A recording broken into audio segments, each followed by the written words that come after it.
This is part 3 of my recap on the Black Summoner. At the end of the last episode, Kelvin and his party came across the archdemon Victor, who plans to become the next demon lord by eating Sarah, the daughter of the previous demon lord.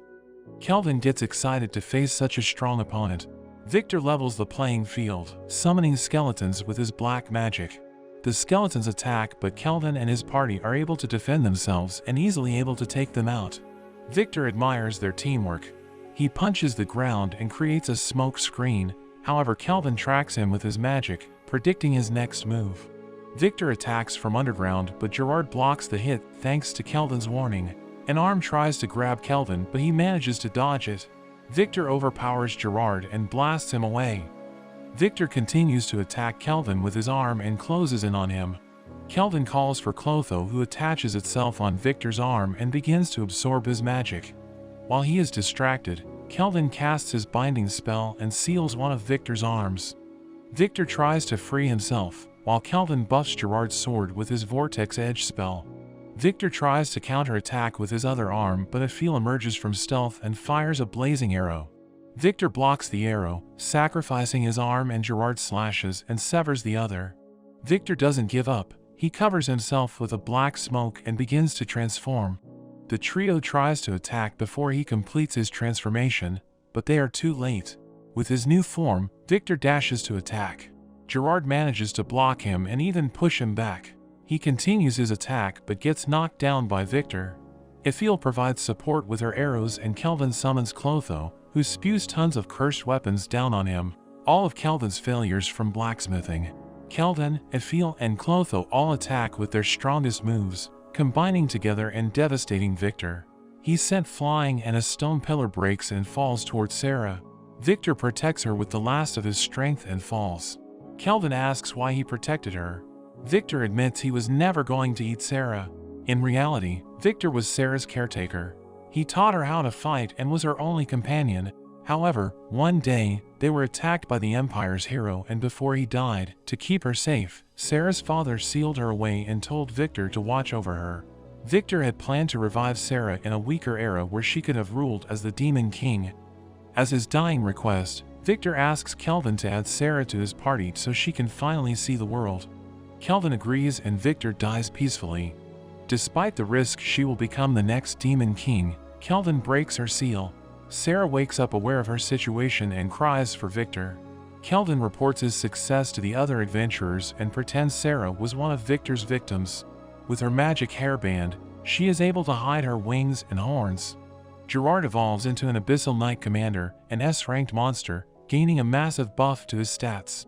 Sarah worries about joining the team, but Kelvin assures her with his S-rank concealment skill, no one will find out she is the daughter of the Demon Lord. The team heads back to town and Sarah is amazed and excited by everything around. She had always been alone and this is her first time in a town. Later, Kelvin checks in with Leo at the guild, who promotes him to A rank for defeating Victor. When he gets back to the inn, there is a surprise party to celebrate his promotion. They have a crazy night and everyone ends up passed out drunk. Outside, Sarah mourns for Victor, who was her only childhood companion. She decides to experience the entire world in Victor's memory, in particular, to see the ocean and learn to swim like Victor once promised her. Sometime after, Kelvin and Aphil's crafting skills reach S rank and the party gets new gear. Sarah gets a new outfit and gauntlets created from Victor's carapace, and Gerard gets a new demonic sword called the Dainsleif. Kelvin gets tired after all the crafting and Aphil offers to make him some food. He asks for rice, but Aphil doesn't know what that is. Kelvin goes mad craving rice, which he hasn't been able to eat since coming to this world. The party heads off to the coastal city Torridge, where rice can be found and Sarah can see more of the world. Gerard reports that Malfina is missing. She had told Kelvin that since he can't summon her, she left to try and possess one of her proxies so she could join them in the physical world. Gerard suspects Malfina is jealous of the two ladies in the party.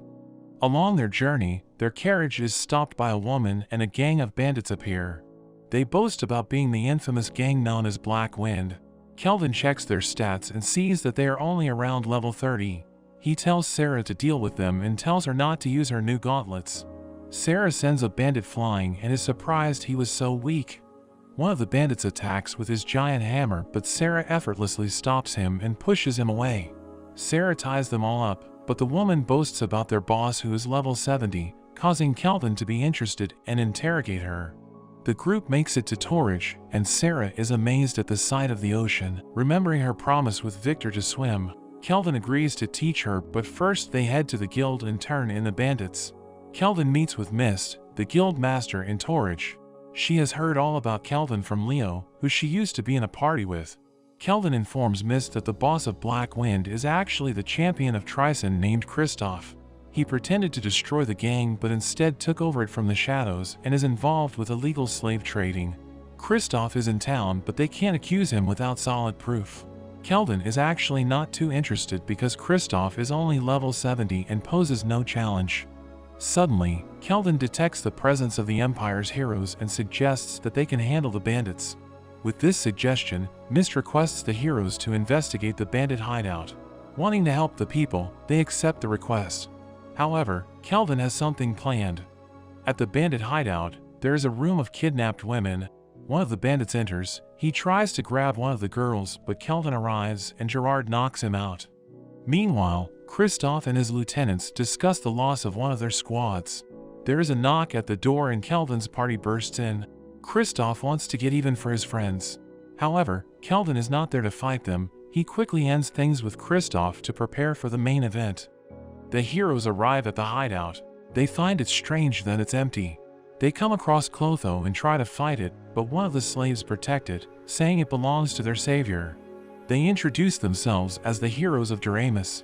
Upon hearing this, all the slaves are relieved. One of the heroes is also a summoner and is able to talk to Clotho. He tells her he was left to protect the slaves. One of the slaves urged the heroes to help Kelvin with the bandits. The heroes rush on ahead and find the defeated Kristoff and his lieutenants on the floor, thinking that they were the adventurers who had saved the slaves. The heroes find Kelvin and his team pretending to be the true leaders of Black Wind. But that's where this video ends. Don't forget to like and subscribe. Thanks for watching and I'll see you next time.